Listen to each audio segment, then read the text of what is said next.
Well, it's here. Persona 4 Revival.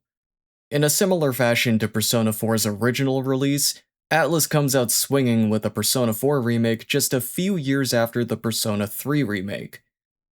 But that's not the only pattern I'm seeing here.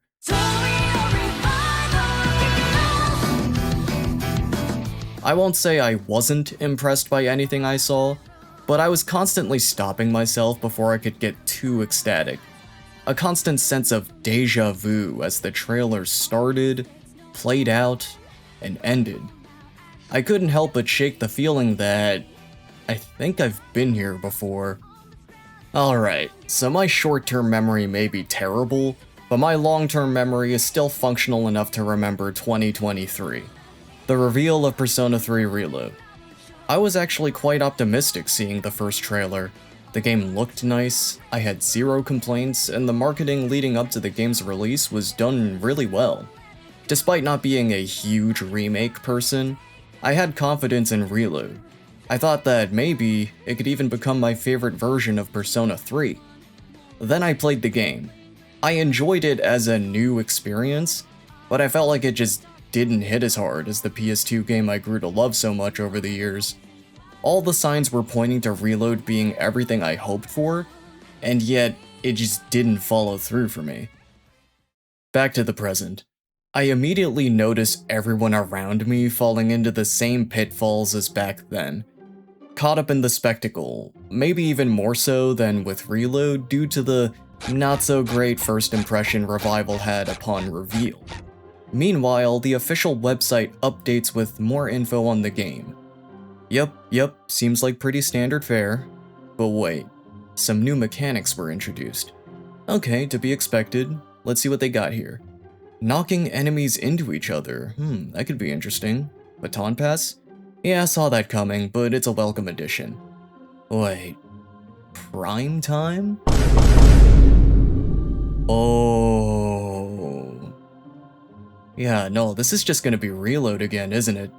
Now, I know some of you are thinking, it's a little too early to be making assumptions right now. But no, it actually isn't. Some guy I've never heard of already got to play the game early, so unless they delay the game or somehow perform a miracle, I think it's safe to assume that what we're seeing is what we're getting. Also, considering the wild success of Persona 3 Reload, there's no reason Persona 4 Revival wouldn't try to follow in those same steps. After all, it's what the original Persona 4 did.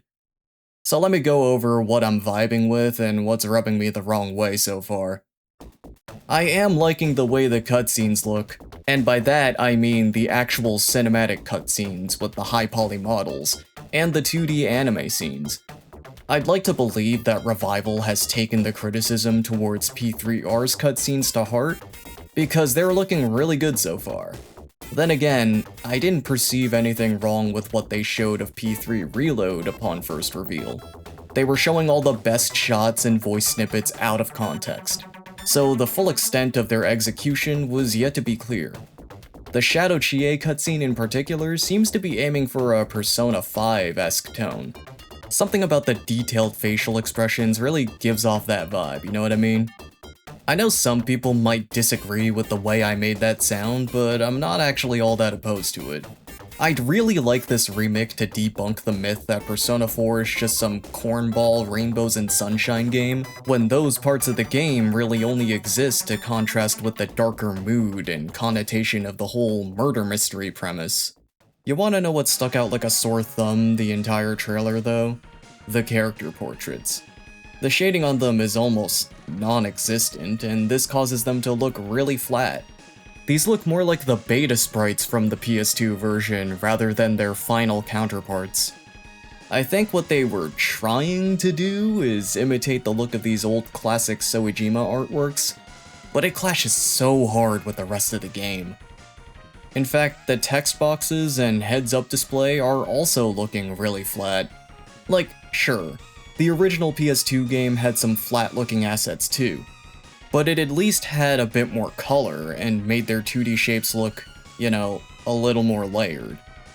User interface is actually one of Reload's biggest strengths, and just comparing it side by side with Revival, You can clearly see which one has more depth. But the rest of the UI looks great! Look at the pause menu, look at the battle interface. Yes, these look very nice. I'd argue this is on par, if not better, than Reload. But think about how much time you spend in these Persona games reading the dialogue, doing your social links, and peeping at how many days you have left to clear a dungeon. You're gonna be looking at both the portraits and text boxes a lot. So the inconsistency between that and the rest of the game just becomes all the more apparent the longer you play. UI matters, especially in RPGs. I've made a video on it, and other people have too. Speaking of those battle visuals, they're looking great. I almost got caught up in all the spectacle of it. I find the idea of guarding against field encounters to create openings to be pretty interesting. But then the memory of Reload's Super Sprint popped into my head. Unless there's just more to it than what they're showing, I'm starting to suspect that this might just be the new hip way to trivialize the ambush mechanic. There's another new mechanic where you can hit enemies into each other to spread around ailments. I don't really have any qualms with this idea. It might even add a new layer of variety and strategy to the mix.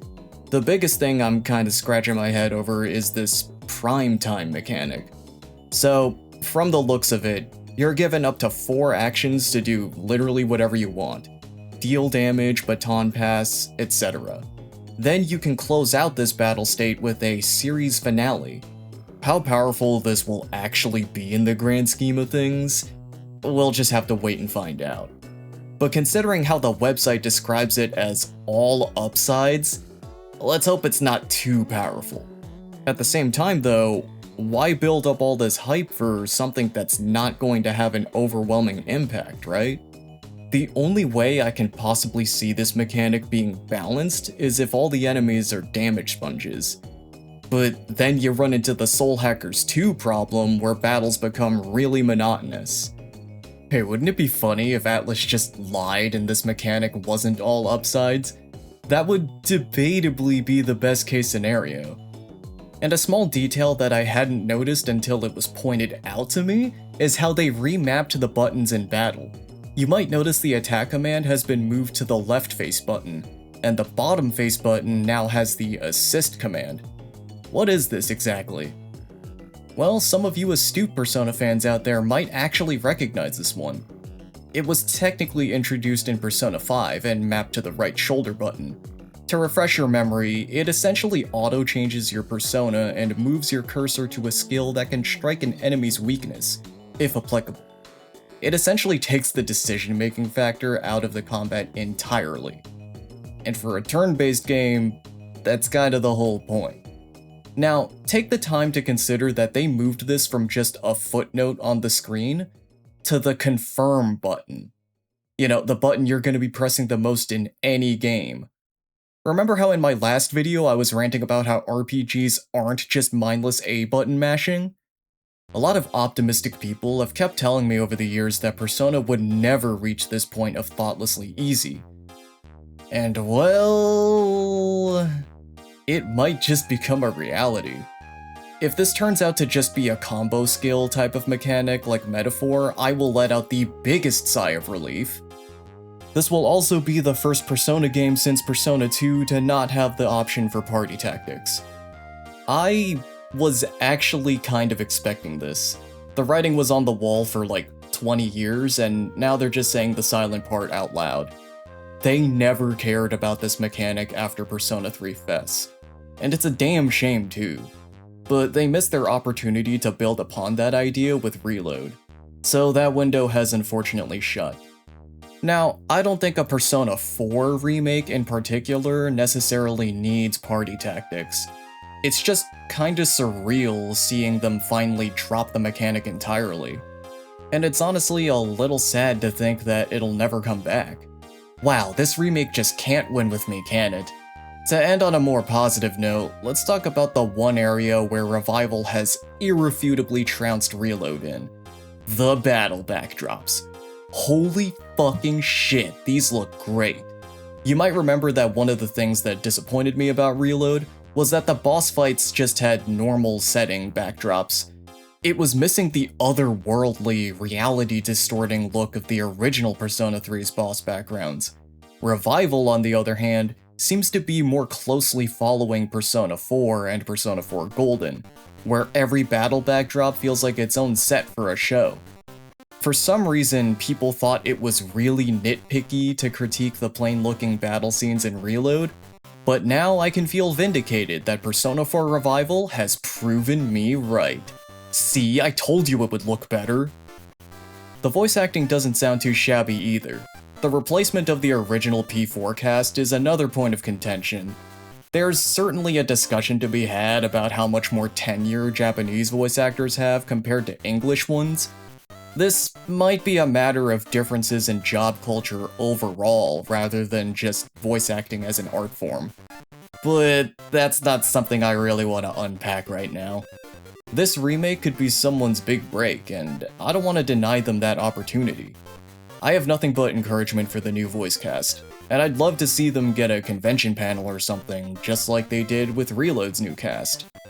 And in the end, whether you enjoyed Persona 3 Reload or not, I think we all just want the same thing for this remake. We all want this game to improve in the areas where Reload fell short. We all want to love this game.